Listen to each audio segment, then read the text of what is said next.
It's time to watch your favorite TV program. Hit record on your VHS player. Tune in your NES and join Alan Price and Chris Vint with their views as we deploy Operation Retroshock.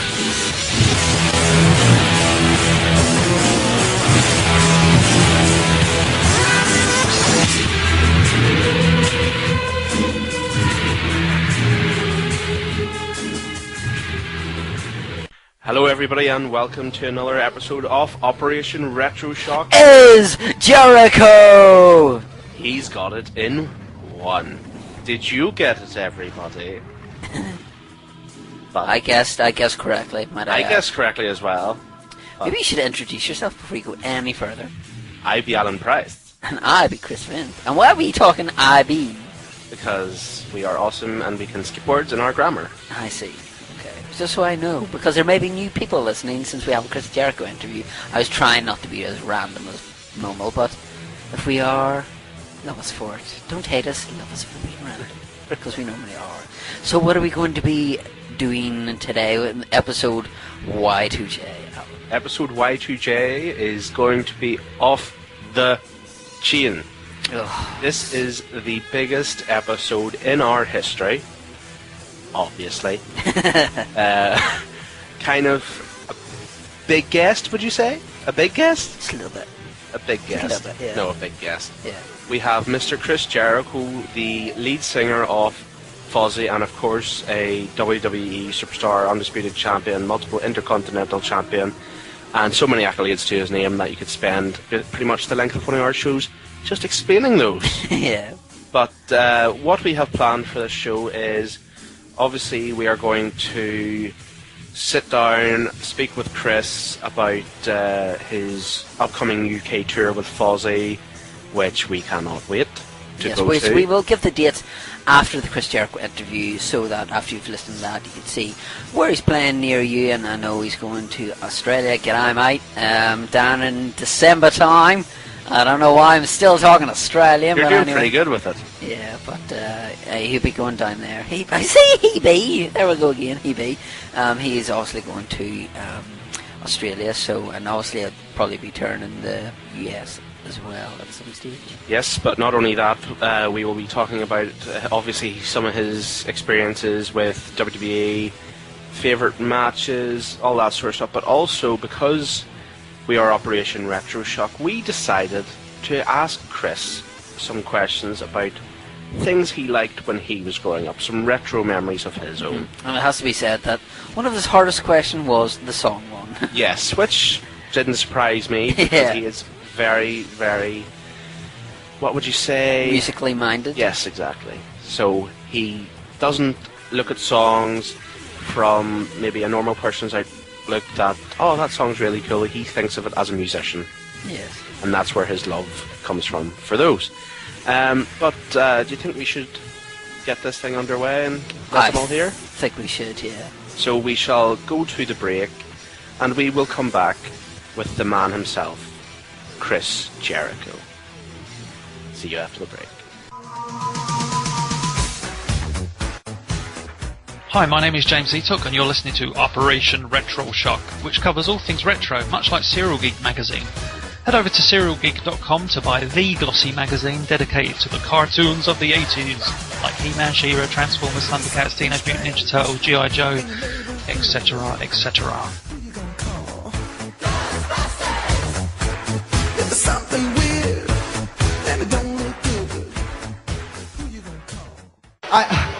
I'm sorry, I'm really embarrassed, but who are you? Because, I mean, I know Lillian, I know Stu, the cameraman, I know Mark Eaton, the timekeeper, I know Freddie selling popcorn in the 15th row, but I'm not really too sure. Well, wait, I know you. You are Santino.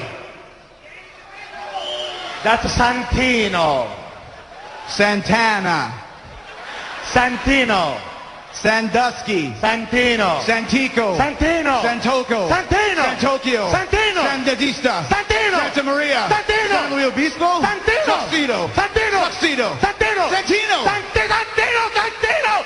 Mannaggia la Madonna, mi chiamo Santino Marella. Well, no kidding. Everyone knows your name is Santino. You're making me so frustrated. I'm so mad.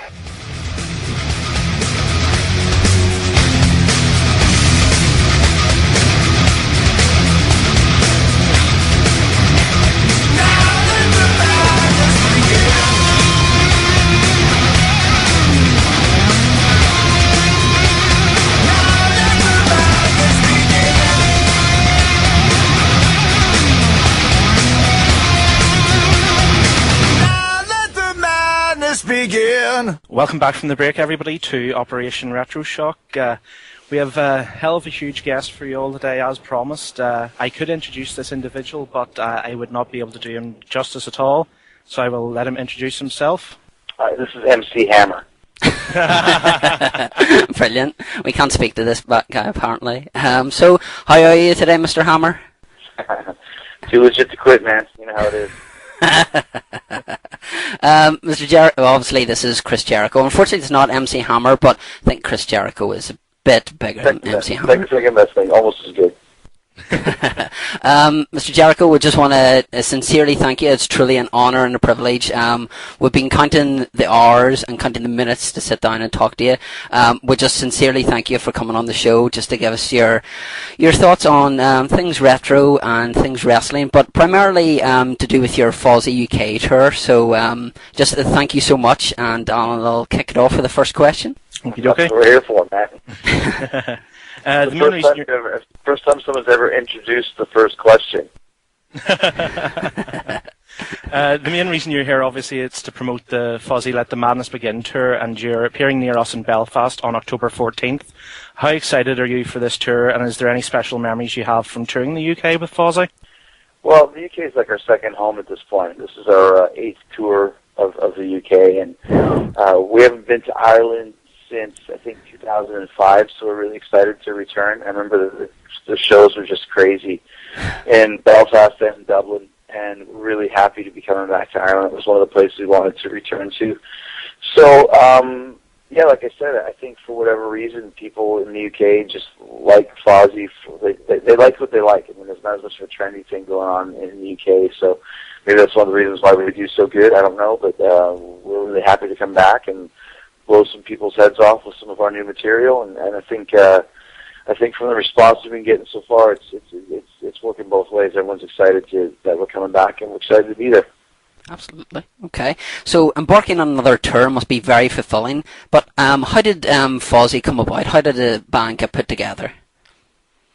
Oh, it's been 10 years now that we've been doing this, so it's been a long road, a long process, and the band is growing more and more every day, which is great. How many bands that have been around for 10 years continue to get bigger? So it's been really, like I said, rewarding for us to see us get to this point, and especially for me, because I've been a musician way longer than I've been a wrestler. I've been playing in bands since I was 12 years old, so it was one of my dreams. I wanted to be a wrestler, and I wanted to be in a rock and roll band, so I'm getting a chance to do both of those things. So, like I said, after 10 years of being in the band and touring the world a number of times, it just continues to get bigger, and then the band keeps growing, and our fan base keeps growing. So it's, like I said, getting a chance to come overseas and play for everybody is something I don't take lightly, and we're really, really looking forward to it. We've been working really hard and getting the band in fighting shape and getting ready to tear some people's heads off.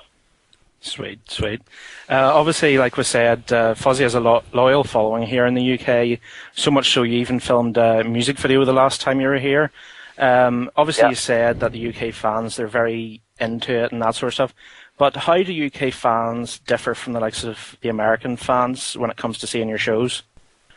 I found it a little bit more, a little bit crazier, a little bit louder, a little bit more rowdy, and I don't know if that's just because that's the way that the people in the UK are anyways, or the band that does that, maybe it's us, but either way, I always end the show covered in sweat, which is a good thing. I mean, and not that I don't do that every night, but just something about the UK is a special vibe to, and not just Ireland, but England, Scotland, Wales, all the places in the United Kingdom. It's a really cool atmosphere, and we love playing. I mean, people say, why don't you do more touring in the States? Yeah, we could do that, but we like coming back to the UK. I don't know really what the reason for that is, but the shows are always great. The shows are always sold out. The reactions are awesome. So there's no reason why we don't want to keep coming back, as much as we can. So it's just a really different, more of an energetic, exciting vibe than anywhere else in the world, for sure. Okay. Obviously, there's been computer games like Guitar Hero and Rock Band, but if you were to be approached and to put one Fozzy song in Guitar Hero, what song would you pick and why? I think we'd be perfect for Guitar Hero because we have so many solos and so many great riffs. I mean, Rich Ward is a great songwriter. So from this record, I think maybe Let Them Mad Us Again would be cool. There's some really chunky riffs on that. I think Martyr and More has a great solo on it. Under Blackened Skies, Wormwood. There's a lot of tunes you could choose from it. Because like I said, our guitar players are really good. There's a lot of intricate stuff. So I think we'd be perfect to be on Guitar Hero. Get us on there. You can. That's it. Everybody get out there and get posting on the Guitar Hero forums that we want Fozzy in the next Guitar Hero game. Plenty of time next year's. It's funny too because people, I guess there's a program, or maybe people just do it because they're bored, that they can create their own Guitar Hero songs. So I think I've seen Wormwood, I've seen To Kill a Stranger, I've seen a couple of them up on YouTube where people are playing it. I guess they just download their own versions of songs or something. So it's cool to see. It's fun to watch people play our songs that they've had to create themselves. Cool. Obviously, you're on the road quite a bit with the WWE. How do you and the guys come up with fresh material for the band with you touring so much? Well, I mean, you go in cycles, Our last record we didn't do, which was our third and fourth record. There was a 5-year lull, so we had a lot of time to get the songs ready and get them right and get them going the way we wanted them to be. So, and that's the key for us. We don't rush, and I do all the lyrics, and Rich does the music and the melodies, and it's a good chemistry between the two of us. So we just we do a record and we tour as much as we can on it, and then when it's time to do another record, we do it. And this time we're not going to take 5 years.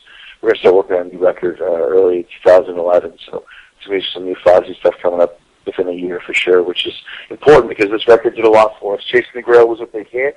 It was critically acclaimed and did very well worldwide. So we want to continue to build on that momentum, which is what we've always done, and that's why we've been around for 11 years at this point. Okay. We recently read on Twitter that somebody has been inducted into the Wrestling Observer Hall of Fame, so congratulations with that. Your first appearance on WWE TV was very memorable, as you had such an awesome verbal exchange with The Rock, as was your return being teased with so often with the brilliant videos. Do they both hold a special place in your heart? Oh, yeah, obviously. Of course. The cool thing about it was that I had a lot of input into both of them. Both of them were my ideas to begin with that were built upon by a bunch of different creative people. But, to me, I always liked the show business aspect of the wrestling business more than the physical aspect, and that's why, being the singer Fozzy is a lot of the same elements as being, Chris Jericho in the WWE. Is they're both very high, intense, high energy forms of entertainment that are very much dependent on what kind of reaction you get from the crowd. And it's something I've been able to really do well over the years, is be able to control the crowd and make them have a good time, make them get into it, influence them to have fun. So, whether it's music or wrestling, there's a lot of the same techniques that you use to entertain people, make sure that they'll buy a ticket to see you when you come to town. Okay, cool. You had a match with HBK at WrestleMania 19. You've said this is one of your favourite matches. Since your return, has any bout come anywhere close to topping this match? Yeah, I think so. There's been quite a few great matches that I've had. And that's the thing, it's like having one of your favorite songs. What's your favorite Fozzy song? Well, I don't know, I wrote all of them, so they're all over the children. Same thing with a match. What's your favorite match? Well, there's a lot of good ones, and that one always stands out because it was WrestleMania. But there's been plenty of great matches and great moments that I've had. I guess it just depends on what day it is and which one you like better. Okay. On the Monday Night Wars DVD, you said that being in WCW was kind of being like in The Wizard of Oz, being in black and white, and whenever you came to the WWE, it was suddenly colour. What was the one shining moment that you would say you had in WCW? There's lots. Like I said, I was there for 3 years, and it wasn't the most opportune place for a younger guy to be, but there's still a lot of fun. There's a lot of great bits. I mean, I love some of the promos that I was doing with some, the Man of 1,004 Holes and the conspiracy victim and all that sort of stuff from the entertainment standpoint. Because, like I said, to me, wrestling is always show business. It's entertainment, the same way that music is. So I always was into more of that side of the coin. Getting lost underneath this, getting lost backstage, or match-wise, there's a lot of great matches. The masked match I had with Juventud Guerrero, some ones that has Eddie Guerrero, and so it was, you look back on it, and it was all part of the growing process and all part of the experience of becoming, a superstar, I guess you'd say. So WCW is a very important part of that journey, and I'm proud of my time there, and I enjoyed it in retrospect. So there's a lot of great moments there, for sure. Okay. Cool. Your first book ended with you moving to the WWE. How enjoyable was it to write, obviously, the second book that'll be coming out in the near future? Personally, it was one of my most favourite autobiographies I've ever read. Yeah, well, I mean, like I said, and that's why I wrote it that way. I didn't want it to be just a wrestling book, because, fans of Chris Jericho or fans of wrestling will like the book either way. I wanted to be broader than that and write it for people who maybe didn't know anything about wrestling, who didn't care about wrestling. It's more of a follow your dreams, coming of age, worldwide travel story more than anything. So I think that's why the book was as big of a hit as it was, because it appealed to more than just a box of wrestling, and it was great to be able to write it. And it was. I just put the finishing touches, the final details yesterday on the new book, which is called Undisputed, which comes out in the States in February. I'm not sure if it comes out in the UK in February as well, so I'm sure it's pretty close to that. But that's also, I think it might even be better than the first one, because just the stories are I don't even know why, it it flows so much better, and there's so much great stuff. And once again, it's not just a wrestling book. I mean, there's just as much stuff about Fozzy in there as there is about wrestling, and those stories are just entertaining and just as ridiculous, because it's the same thing. You kind of have this dream, and how do you create the dream? And then there's two stages of the dream. For Undisputed, the wrestling dream's in the second stage, whereas the music career's in the first stage. So it kind of mirrors a lot of stuff that happens in A Lion's Tale, happened in Undisputed with Fozzy. It's just the fact that it was 10 years later. So I think it's a masterpiece. I think it's better than A Lion's Tale. I'm really proud of it. I'm excited for everybody to get a chance to check it out and read it, because there's some great stories. And once again, it's just the next extension of Chris Jericho's life and these dreams that I had and how I made them come true. And the fact that I had 2 autobiographies released before I even turned 40 is kind of a cool thing to be able to say. Fantastic, looking forward to that one. One of your creations, Money in the Bank, made a huge impact on the grandest stage of them all, which is WrestleMania, of course, and is now a full-fledged WWE pay-per-view. How good was it to develop this and also participate in these incredible matches? Well, I've been in 3 of them now, and it's interesting to me how they continue to, at this point, say, well, what else can be done? But guys always come up with new ideas and come up with creative ways to do them, but not easy matches. It's very hard to do because there's so many people involved. But it's cool to see that it's become such a success that it was actually even begat its own pay-per-view. And I created that with Brian Gewirtz, one of the Raw writers, and just basically it was out of necessity. I mean, the stories in the new book, actually, I wasn't doing anything for WrestleMania, and we were trying to figure out something for me to do, and one thing led to another, and that's kind of what came up. So, Money in the Bank it's always a great match. It's always very creative and exciting, but they're hard to do, and I'd be happy if I never had to do another one again. You were part of a hilarious Price is Right sketch with Bob Barker on Raw. What would you describe as one of your funniest moments in front of the camera? Well, that was one of them. That was one of my favorite moments. Like I said, it's show business and entertainment for me. And that was, I loved that bit because I was so serious for about a year at that point in time. So to be able to kind of let my hair down, so to speak, and do some comedy with Barker was one of my favorite moments, because he was really funny. And just the dichotomy between Bob Barker, 80-year-old man, and Jericho, 38-year-old guy, threatening to physically beat him up, and Bob Barker standing up to him, and just the whole concept of it was ridiculous. And I definitely thought it was one of my favorite bits that I've ever done, for sure. Okay. Obviously, you're talking about the entertainment industry with you getting your own show, Downfall. Do you think Downfall will be a TV show to remember in years to come, due to with it being so unique? I'm not sure. I mean, it was very unique, and people enjoyed it when it was kind of the concept of it and everything.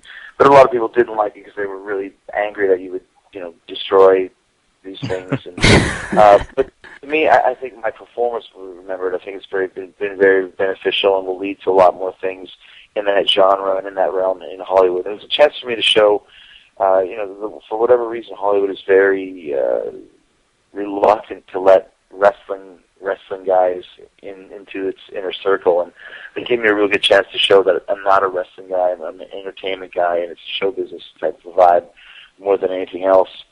So I was really fortunate to get that gig, and I did a lot of work to get it. I'm very happy that I did because, like I said, it really showed a whole different side of what I do that opened a lot of people's eyes to who Chris Jericho is as an entertainer. Sweet. I absolutely love Downfall. We haven't never had it shown over here in the UK, but I watched the first episode and was absolutely hooked from there. I went down, tracked it, and I couldn't get enough of it. So hopefully it is remembered in years to come for sure. Obviously, very soon, due for release in the UK via silvervision.co.uk and wweshop.com for the USA and Canada is your 3-disc set, Breaking the Code, Behind the Walls of Chris Jericho. And this is something the fans have wanted for ages. Are you surprised it didn't happen any sooner?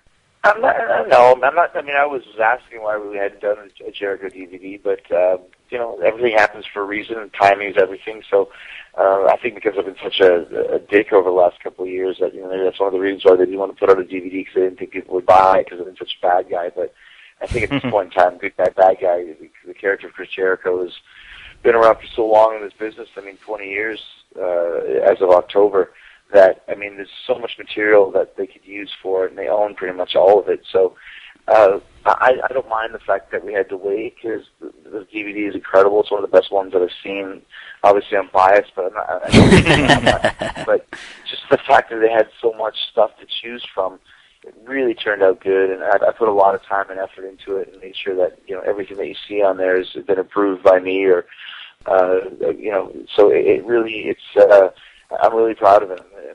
I'm looking forward to having everybody check that out and see not only the matches but the documentary. It's great too. So, you have that many years under your belt. It's just a matter of time before they put a DVD out, and this one's worth the wait. I think. Yeah, I also hear that there's a little skit with a certain Stone Cold Steve Austin, which you particularly enjoyed. Why was this so memorable for you? Well, this is how it used to be that. After the show was done, whoever was left out in the ring would do some kind of an improv comedy bit, either with Austin or Rock or Jericho or Hunter or Angle. Whoever was around that had some personality would kind of go to the ring and just whatever happened. And Steve and I would do that all the time. And I remember there was this great little exchange. It was about 15 minutes long, all improv comedy. We just made it all up on the spot. And it was one of the funniest things I'd ever been involved in. And as soon as we were done, it was in Tucson after a Raw. And as soon as it was done, I said, I want to get a tape of that because if I ever have a DVD, I want to put it on there. And 7 years later, when they told me I was having a DVD, I had a tape, and it was like, wow, I forgot about how good this was and how funny it was. And nobody has ever seen it. The only people that would know anything about it were the 8,000 people or whatever that were in the arena that night in Tucson. So it's a really cool, it's kind of a time capsule showing how it used to be, because we don't do stuff like that anymore for whatever reason. But this really turned out great, and I'm glad we included it. And that's another reason why I like the DVD. And there's a lot of stuff that, obviously there's only so many matches. People have seen the matches before, but that and a few of the things, a few of the bits like that no one's ever seen is what makes it really special for me. Okay. Well, since this is Operation Retroshock, we want to know more about Chris Jericho whenever he was growing up. So I'm going to ask you some questions here, like what your favorite things were whenever you were growing up as a child. So just answer whatever first springs to mind. So whenever you were growing up, what was your favorite film? I loved the Indiana Jones movies. They're always great. I loved, Spinal Tap was a great influence for me. But the Star Wars movies, they're all cool. Terminator, pretty much all the standard movies that guys from my generation like. Cool. What about a favorite cartoon? Probably Bugs Bunny, I think. Okay. It's one of my favorites. Favorite comic book? Batman. Favorite music track? Dude, hard to say. I mean, I love the Beatles, I love Iron Maiden, I love Metallica, so songs from those bands for sure. Okay. Favorite computer game? Pac-Man. Cool. I'm a big ice hockey fan. Do you have a favorite ice hockey moment? Not really, because my team was always so bad. The Winnipeg Jets, they never won anything. There was more of like heartbreaking hockey moments more than anything. Oh. And favorite wrestling match that you're not involved in that you watch as an observer? Just to go back a bit, I think Battery by Metallica is probably my favorite song when I was growing up. So. Okay. And as far as, I think I loved the WrestleMania 3 Steamboat versus Savage match. That was the one that I liked the best from when I was a teenager. That one just blew me away. It still is one of the best matches of all time, so that's the one I'll go with. Nice. Okay, final question. What can we expect from Chris Jericho with Fozzy and any other interests outside of music in the near future? I mean, just to continue doing what I'm doing now. Like I said, I love to entertain, and whether it's wrestling or Fozzy or writing a book or acting, it all comes from the same place. So just to continue to do what I do, which is be an entertainer to the best of my abilities, and make sure that people want to buy tickets to see Chris Jericho whenever I come to town in whatever capacity it is. Okay. Well, obviously we'll have a link up of all the venues that you'll be playing at and everything, including I believe you're doing the VIP package available as well, which is awesome for people to actually get to meet Chris Jericho and my man Fozzy and the Entertainer and stuff. But Mr. Jericho, we just want to sincerely thank you for coming on and giving us some time just to sit down and have a chat with you. Alan and I wish you nothing but the best of success with the Fozzy tour, both in the UK and the one in Australia at the tail end of the year. Just thank you so much. It's been a pleasure to talk to you.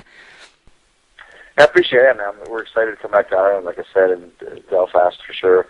It's a great town, and it's been a long time, so we are ready to come over and say hi to all of our old friends and make some new ones and kick everybody's ass and have a great rock and roll party. We're ready to do it. Well, we're looking forward to it because we'll be there. Yeah, I remember the last. Rock, kids. Get ready to rock. I remember the last one. Whenever you were talking about sweating and stuff, remember you had like this little vest thing on and took it off, and you just saw the sweat actually dripping out of it. So crazy! I remember they're just like so hot and just nuts. So we're excited. Yeah. Okay. Well, join us after the break, whenever we'll be discussing more things pertaining to Chris Jericho. What's up, folks? You are listening to Operation Retroshock with crazy cool Chris Vent and awfully awesome Alan Price. If one of your favorite retro memories happens to be Teenage Mutant Ninja Turtles, then by all means check out Radical Retro Turtle Toy Talk on PopCultureNetwork.com. Every week we get reacquainted with old friends from the original Playmates TMNT toy line. Fab 4 fans new and old won't be sorry for checking it out. That's Radical Retro Turtle Toy Talk, and you can only find it on PopCultureNetwork.com.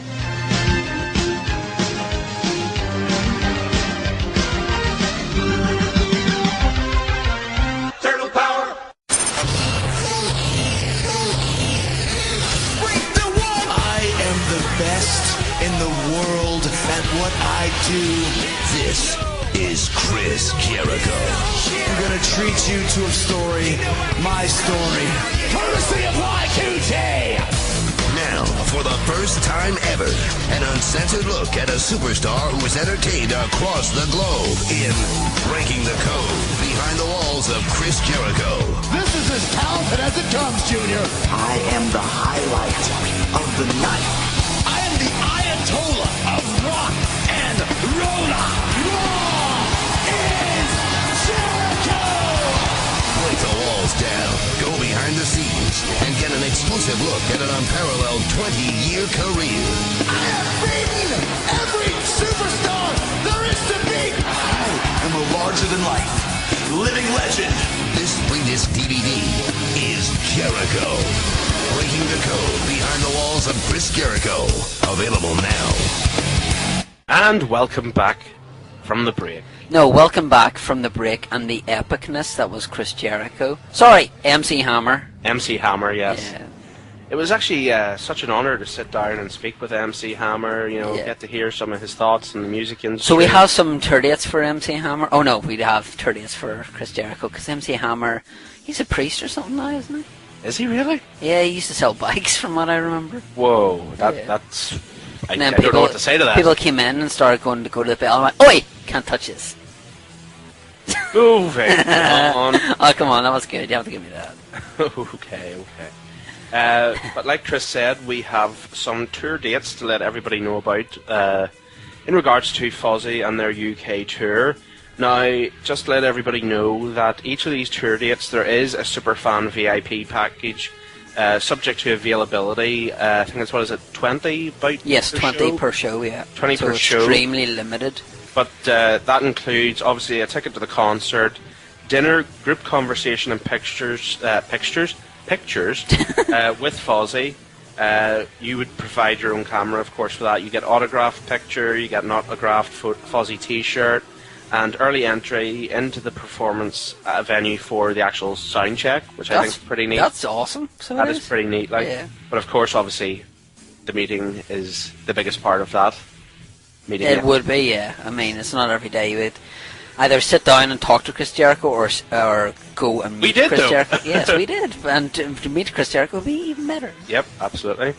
But we'll run through the dates here. This is October of 2010. There's a couple, there's two dates as well that kind of stand out. Well, there's 3 dates. 3 dates, yeah. I was about to say. There's 3 that kind of stand out. 1 for us, and 2, which you'll understand why in a moment. So the 9th of October, the band is in Camberley. 10th is Cardiff at the Millennium Hall. 11th is Sheffield. 12th is Middlesbrough. 13th is Edinburgh. 14th is Belfast. I've never heard of that place before in my life. 15th is Dublin. 16th is Manchester. 17th is Leicester. 18th is Norwich. And the first of the 2 special editions of the show is 19th in Southampton. And the next one is the 20th in Yeovil. Those 2 are special because a certain friend of ours, yes, Mr. Lawrence Case, who joined us earlier in our run of Operation Retroshock to discuss Ghostbusters, his band, Voodoo Vegas, is supporting Mr. Jericho and Fozzy at these 2 dates. So not only for your money do you get to see Fozzy, but you also get to see a fantastic British band in Voodoo Vegas. We're not saying the other bands aren't good, but obviously we have a place in our heart for Voodoo Vegas because we're good friends with Lawrence, so that's why we went for those 2 dates. So not that you shouldn't check out any of these dates, but obviously if you're living in the Yeovil or Southampton area, go and check out Chris Jericho and Mr. Lawrence Case. There is indeed, though, one final date, and that is the 21st in Margate. But you can go and you can find out all information about those. Some are Ticketmaster, some are, the specific venues, websites, the likes of the Empire in Middlesbrough, some, the Corporation in Sheffield. But you'll usually be able to track them down by going to Fozzy's website. They'll have everything there, and you just click on it and it'll just come up. What we have is we have all the dates, and then below the dates are the links to the various sites that are selling the tickets. Tickets aren't that expensive. I think we got ours for £16. £16, and it's fantastic value. Yeah, for a night out, good night out. Plenty of good music and stuff, and just I've seen them before in Belfast, and it was just absolutely. I was roasting. The place was so warm. Well, as Chris said in the interview, he feels he is a born entertainer. Yes, and he lives up to that in concert. Yeah, exactly. Right, so that's obviously Fozzy out of the road. So obviously as well, you've got 3 albums from Fozzy, the latest one being Chasing the Grail. So you can download that via iTunes, or if you're in the US, go to Amazon.com. If you're in the UK, go to like play.com or Amazon.co.uk. Pick it up there. Really good listen. Familiarise yourself with some of their tracks.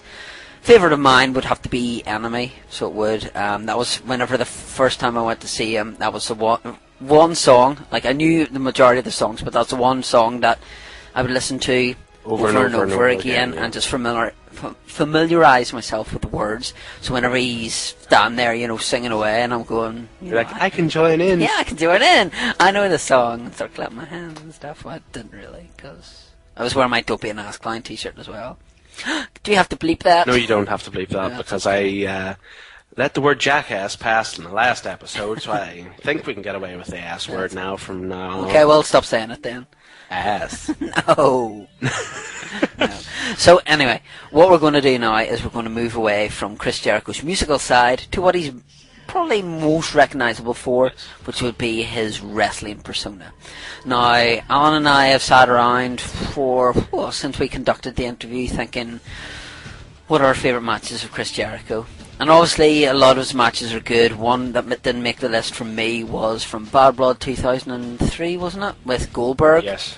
Yeah, the first decent match that I actually think I saw Goldberg have. Let's touch on that match quickly, just anyway, for the main reason as to why, even though it didn't make the list, why you felt it should have been, well, an honourable mention anyway, was, well, everybody who knows wrestling could understand, and no disrespect to a certain Mr. Bill Goldberg, but he's not known for his longer matches. No. He's known for his, 3, maybe 4 minute steamrollers? Yeah, I think Ultimate Warrior-esque. Yes, and obviously the sort of a John Cena repertoire of wide range of moves of about 5 or 6. I think that's being generous. Well, we have to be generous to John Cena nowadays, because he has indeed actually added a dropkick to his arsenal. Well done. A round of applause to you there, sir. But yes, Chris Jericho managing to have what can be considered a very good match with Bill Goldberg. So, well done, sir. You have indeed made everybody proud with that. Yes. But our first match that's in our top 5 is his WrestleMania 18 bout versus Triple H, which stands out because, Chris? Because that was the first time you saw the undisputed champion at WrestleMania. Obviously you saw the Ultimate Warrior at WrestleMania 6, but this is the first person coming in with 2 belts. This is the WWE... I'll just mute myself there. WWE on one shoulder and the World Heavyweight Championship on the other shoulder. What was the WCW? Because that was the whole nation of that, exactly. The Undisputed. Yeah. Which, you know, you mentioned Ultimate Warrior there, but still Ultimate Warrior was the, you know, WWE title and the Intercontinental title. Whereas the Undisputed title was the WWE title and the WCW title, so it was the 2 world titles. Yeah, and he was, obviously, Chris Jericho was the first undisputed champion, beating The Rock and Stone Cold Steve Austin in the same one night. In one night, yes. So, obviously, he was a big, I think it was Vengeance 2001, was whenever that happened. It was after Survivor Series. So, one or two? I think it was 1 or 2, 2001, 2002, was it? Yeah, 2002 would have made more sense since Survivor Series 2002, yeah. So Vengeance 2002, yeah, that's whenever he won the belts. So obviously that led into his program with Triple H. And obviously a person who Chris Jericho wasn't particularly a fan of, but aligned himself with was Triple H's former wife, Stephanie McMahon Helmsley. And but obviously it was notorious for Chris as well, because he had not had the best of relationships in the past with Stephanie as well. Yeah. They'd always hated one another. Yes. So that was the added dynamic in the fact that now Stephanie was on the side of Chris Jericho, something that nobody thought they would ever really see. No. But the thing I find interesting about, you know, the first undisputed champion in at WrestleMania, not being Chris Jericho, is the fact that because it's WCW's title and WWE's title, because Chris was in WCW and then moved to WWE, that he actually got the honour of being the first undisputed champion of what could be considered both companies. Yeah, but that was obviously his first proper, obviously he won the match. There was no greater honour he could have got for his first world title run. Yeah, there was obviously he won the WWF belt from Triple H, but then had to surrender it that same night. Yes, but this was his this was his first proper chance, and I remember watching whenever he was facing, I think it was Austin the last match. Yes, Austin. When he was facing that, going Austin's going to win, and then he won. And you're just going, I think it was Triple H said that nobody expected him to win, but he took the ball and he ran with it, and he was a good champion. Until obviously, unfortunately, he lost to Triple H. Spoilers, sorry. Oh no, that's 8 years. Yeah. Sorry about that. You should have went and saw WrestleMania flipping 18 by now. Yeah, and Darth Vader's Luke Skywalker's father, just in case you didn't know that as well. Might as well go 2 for 2, like. What? Yeah, exactly. Oh wait, sorry, we did the Star Wars special already. I should have known that. Yeah. Episode 10 and 11. Episode 10 and 11 in Roman numerals, in fact. But yeah, it was a shame that Triple H had to. I think Chris should have personally had a longer reign in his initial reign, But that's the way it was starting. It was starting to transition. Was unfortunately at shorter runs. You don't have say the Hulk Hogan's who hold on the belt for 3 years and things like that. It does seem to be shorter runs, unfortunately. But it was a good match and I really enjoyed it. And just it was nice to see Chris Jericho in the main event at WrestleMania.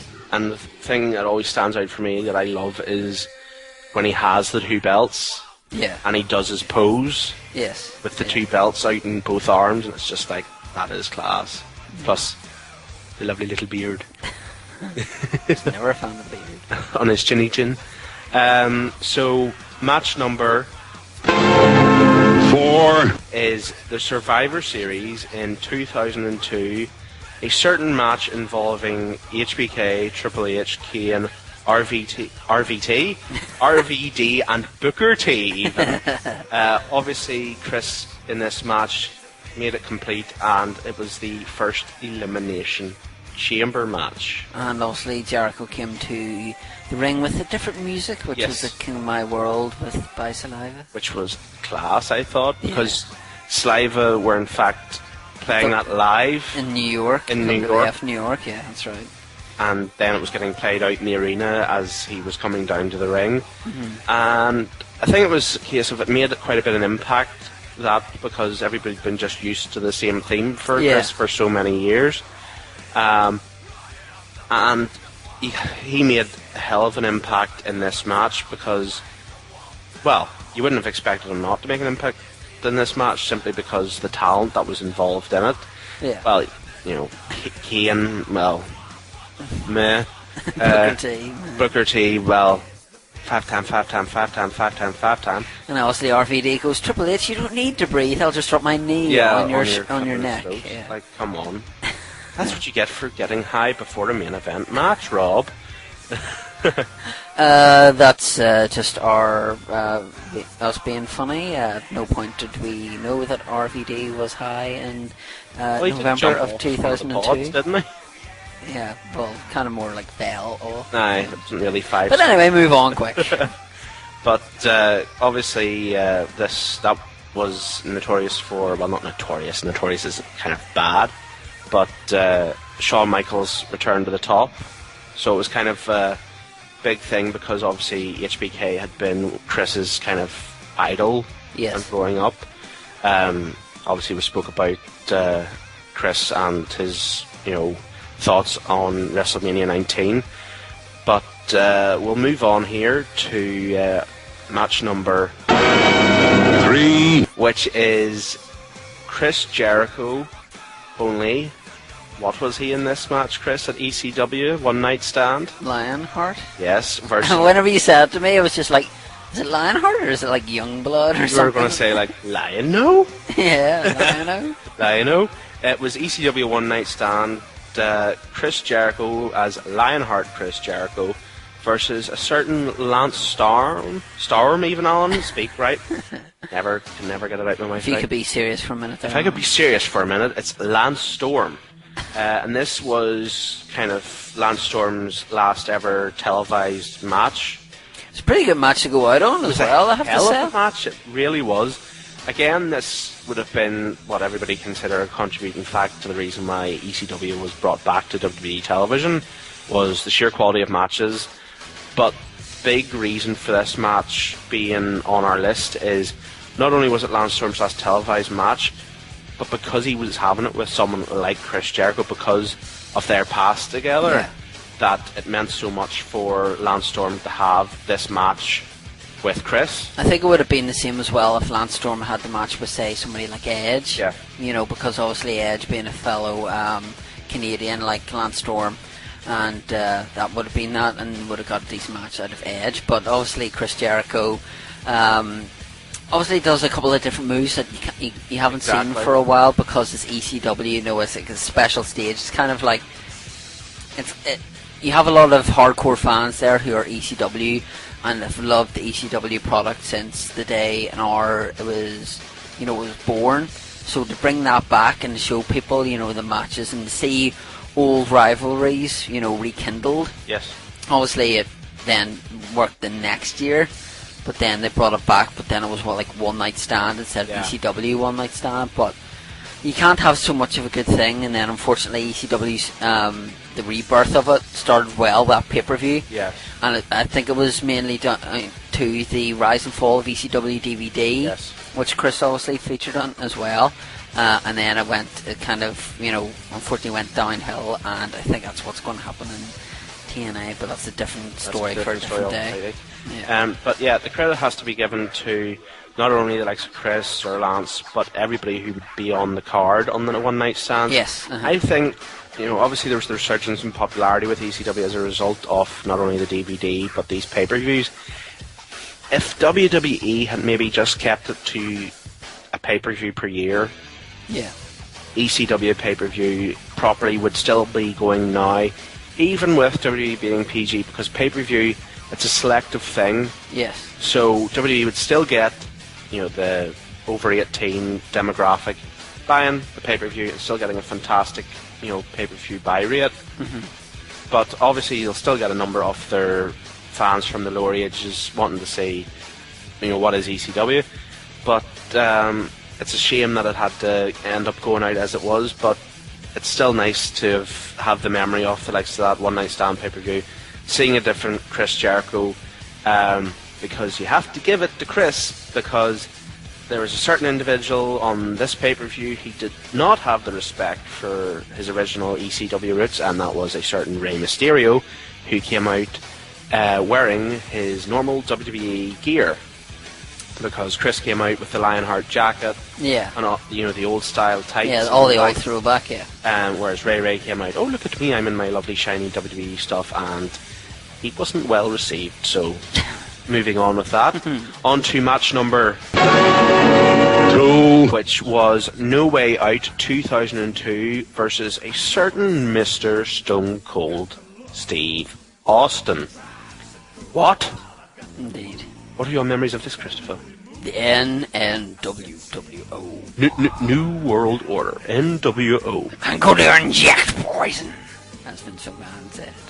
Okay. That's what he said. He was going to inject poison because this was the time Ric Flair was the co-owner, and then Vince said, "Don't let me kill what I've created," and brought the NWO back. So I remember them, you know, saying that, you know, trying to present Austin with beer, and Austin throwing it behind him and go like, "I'm not thirsty." And then just Jericho, obviously Jericho and Austin having a good match, and then the NWO coming in, interfering, Jericho getting the win, as a good heel does, you know, like using the distractions and everything to your advantage. And to steal a phrase from a certain Edge, ultimate opportunity. Yeah, well, that's true, yeah. But a match between Jericho and Austin, like, you can't go far wrong with those two in the ring. No, you definitely can't. You definitely can't. Both magic on the mic and in the ring as well. Again, something to mention from the interview, the tidbit that is going to be on the Breaking the Code DVD that Chris mentioned, and you could tell in the interview there, the passion he had for this tidbit for everybody to see Yes. it, simply because it's something that does not happen nowadays, and that is, after a show, obviously now on the likes of a Raw or whatever, you have a dark match that maybe only lasts 5 minutes, and it's like John Cena versus Sheamus. John Cena hits all his moves, Sheamus gets DQ'd, off you go. So John technically wins, but he doesn't win the WWE title. Yeah. Obviously, Sheamus isn't WWE champion anymore, but this is just an example. But what happened, not only was there maybe a dark match back in the day that Chris or Austin or Rock or whoever was involved in, but they would go out and they would have just what would be considered promo fun. Yeah. And Steve and him bouncing off one another back and forth for 15-20 minutes. It's something I can't wait to see, but it is something that is missing from the company, because now you only have people who can talk or people who can wrestle. There is very rare that you can get the two together, because yes, you can say obviously John Cena is a personality, and like the one person I see at the moment that shows real promise in both categories is The Miz. Yes, yeah. I think The Miz is going to be able to speak in the mic, obviously. Well, we've seen he can speak in the mic, but carry matches. I can't wait to see if he eventually faces the likes of Randy Orton matches. Just see the potential there, because Chris has even spoke on Twitter about who he thinks can carry the company. He's also mentioned the likes of John Morrison. Or he spoke very highly of Goldust as well. He spoke very highly of Goldust because they had a match earlier in the year on SmackDown. And it's something that's a shame that Goldust hasn't had the chance to end up going further up again to just let everybody see who he is. And it's a lot of respect from Chris to say that about Goldust when he didn't need to. He doesn't need to say that, because Chris Jericho's at the top. Goldust, unfortunately, you have to say, is pretty much the bottom. Because it's something that his brother is actually probably ranked higher. Yeah, his much younger brother is ranked much higher than him. Yeah. But the likes of Chris is going to be there in years to come to see the guys who go to the next level, because Chris is considered obviously a veteran, but he's just one of the slightly younger veterans that is going to outlast the likes of a Triple H or an Undertaker or beyond just maybe by a couple of good few, maybe 3, 4, maybe 5 years at the most. But Chris faces himself. The key thing about Jericho as well is that Jericho rarely gets injured. Yeah. He's very smart in the ring. If you look at Triple H or you look at The Undertaker, but it's not necessarily a case of them not being careful. It's a case of them, Jericho does take time off, here and there, whereas Undertaker is more like a bit apart, whereas Rey Mysterio kind of does too much and then injures himself, and then we're kind of like going away from what we're talking about that, and then we just went away from it. But they're all valid points at the end of the day. Oh yeah, they're all valid points, of course, yes. But match number 1 is, of course, WrestleMania 19, Chris Jericho versus HBK. I've just thought there's 2 matches that we haven't listed on here that really should get honourable mentions, but we'll talk about them after the HBK match. Okay, fair enough. Okay. Of course, we mentioned this match to Chris in the interview, and Chris has said, of course, it would be one of his favourites, but again, trying to pick a favourite match is really, really hard. It's like picking your favourite child. Yeah, exactly. Yeah. My daughter. As a comment out of an English movie. But WrestleMania 19, it was built up so big. You can see it on the WrestleMania 19 DVD in the promo building it up. He was, Chris was described as the next Shawn Michaels, and they were showing you clips of like Chris was dressed up similar to, say, a rocker and all that sort of stuff. But then you see Jericho's in the ring with Shawn, and he obviously turns on Shawn, and he's like, I don't want to be the next Shawn Michaels, I want to be the first Chris Jericho. Yeah. And I think that was an astounding build-up to this match, because obviously Shawn wasn't back, a crazy length of time at this stage. No, this was 2003, so he'd only been back from SummerSlam 2002. So he wasn't even back a year yet. Yeah. So this was Michael's first WrestleMania back after his big hiatus, and my goodness, it has to be one of my favourite WrestleMania matches, simply because, again, the tagline of Mr. WrestleMania and then a talent like Chris Jericho. Yeah, exactly. But it's not even that. It's as well. I was thinking of something there, and I kind of forgot what it was. Oh, I was going to make a really valid point, and it just went away. Wipe out Chris. Yeah, but it's obviously you see them like mimicking each other's moves. Yes. You know, like you see Jericho doing. Jericho you know, even hits the sweet chin music. Yeah, exactly, and you know that kind of thing. Oh yes, that's what it was. It was to do with Royal Rumble and the build-up to it. The Royal Rumble in 2003, wherever I think HBK was number 1 and Jericho was number 2 or something like that.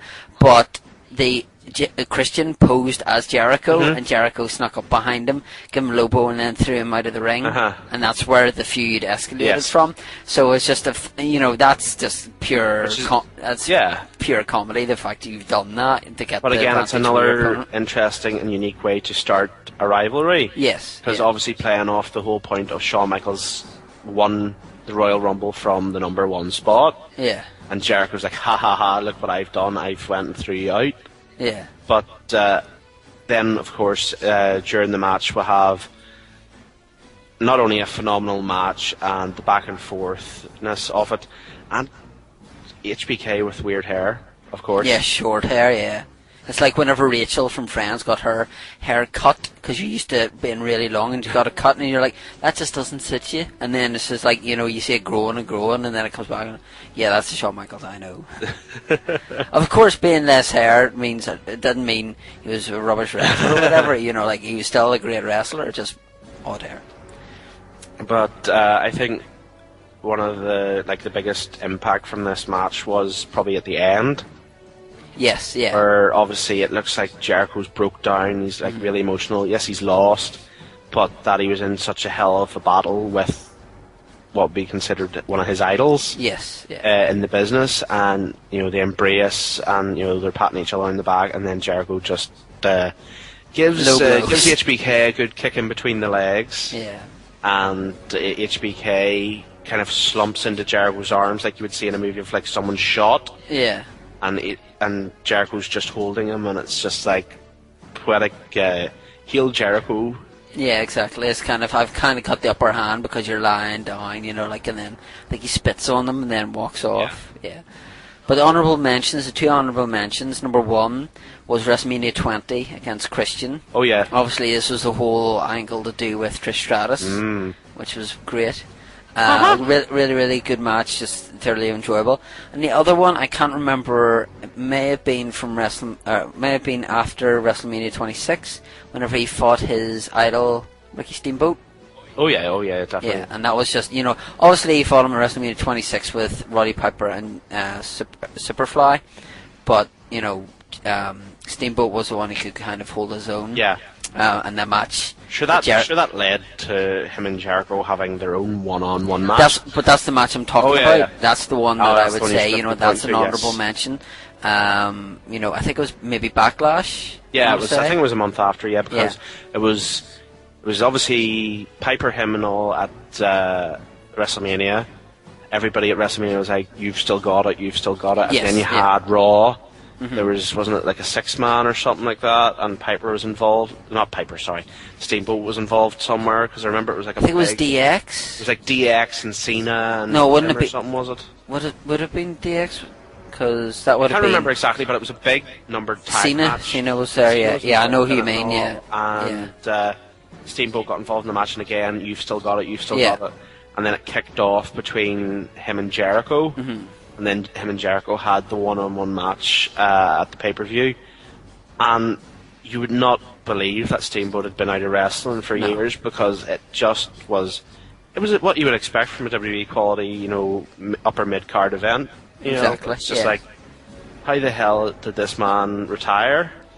But it's brilliant, because it let you see that no disrespect to a Ric Flair or even Hulk Hogan, but that a man of an older age can really still go. But again, can still again go the in credit the has to go to Jericho with yeah, at the but same can time. still go with the aerial moves as well. Yes. You know, like it was, you know, where it was a Ric Flair, you would see doing the backdrop and doing the figure four and doing Same the chops. You know, whereas obviously you haven't seen Steamboat in the ring for too long, and you're seeing a lot of different things. And you know, it would be exciting for a father and son. Say like the father who's grown up and said like I used to watch him whenever he fought Ric Flair and he fought, you know, Sting, and he was world heavyweight champion, and then you're saying to your son, you know, right, well we'll go home and we'll watch some matches. We'll watch Ric Flair against Ricky Steamboat. Yes. I mean that gets you into new, you know, the newer in the generation of wrestling fans into the older stuff. Exactly. You know, and that's what Operation Retroshock is about. Getting you into the older stuff. Happy ending. Happy ending indeed.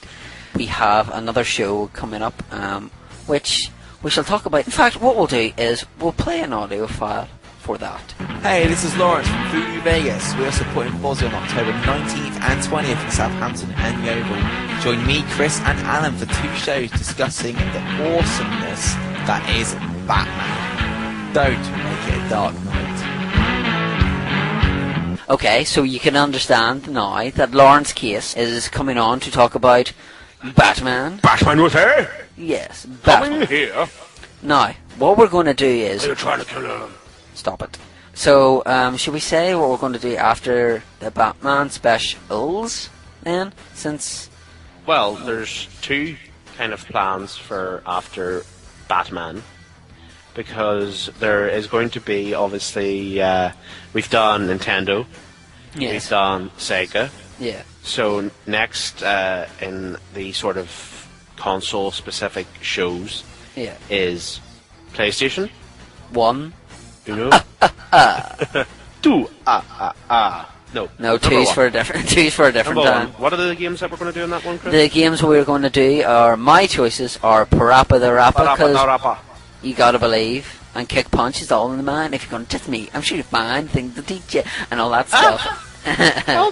And then obviously the one in the car go like step on the gas, now step on the brake. Okay, what's your second choice? My second choice is Oddworld, Abe's Odyssey. Hello, follow me, wait. Okay. And Alan's choices are... Ridge Racer. Yes, and what's the other one? One of my ultimate favourite games on the PlayStation 1, alongside the likes of Gran Turismo, is... Road Rash. No. Is the original Driver. Which is very apt because obviously there's a new Driver game coming out in the near future. That's correct. Now, obviously, there's loads of games like Metal Gear Solid, Resident Evil, We have Silent covered Hill, Resident Evil quite a bit. Gran Turismo. But what I was going to say, before we rudely interrupted, is we've already My covered them. shorts. Okay, Bart. We've already covered them on the show, so there's no point us going over old ground. We thought we might as well talk about other things. Obviously, with us doing a PlayStation special, we'll also be doing a Xbox special, whereas maybe Xbox One or Xbox 360, that kind of thing. But there's also a plan, because October heralds a certain anniversary of my favourite trilogy of movies, and Chris is just staring like he doesn't care. Is this the Ernest Goes Camping trilogy? No, it isn't Ernest Goes Camping. It is... Ernest Goes to Hollywood. This October marks the release of the 25th anniversary Back to the Future. I was going to do some music behind and then you can carry on talking, but you just mess It's it all. the 25th anniversary of Back to the Future, and Chris is fitting me off with the music. The Blu-ray is being released, obviously, and we are going to, obviously, I did in the first episode, number 1, the first movie in the Back to the Future trilogy. We will probably skim over that very, very quickly again, because we plan to have 2 guests to join us then, but those will be revealed at a later date. It's not going to be Doc Brown and Marty McFly, is it? Who told you? They came back from the future and told them. Oh, but we'll probably skim over the first Butthead with our 2 guests, and then continue on and talk about the final 2 movies in the trilogy. It sounds like this is going to be Operation Retroshock up until about Christmas time. Like you said, prepared, underprepared, overprepared, up and down, round about. Yeah, well, speaking of Operation Retroshock till Christmas, Obviously, our Christmas episode will focus on our classic Christmas movies. Yeah. So with the likes of, say, we're not really moving too far ahead. Yeah, well, the ideas in the pipeline. So if we forget any, we have them recorded. Yeah, we're so well prepared.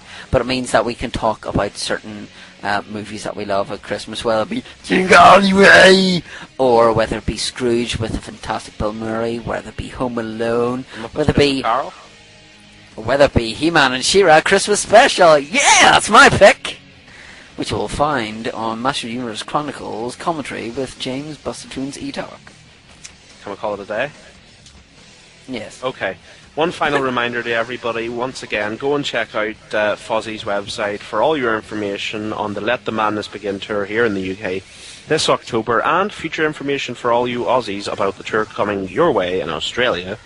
And I'm going to round up by saying I've been Alan Price. I've been Chris Vint, not Chris Jericho. And this has been episode Y2J, and we're out of here. Peace! Oh yeah, Alan. Last word.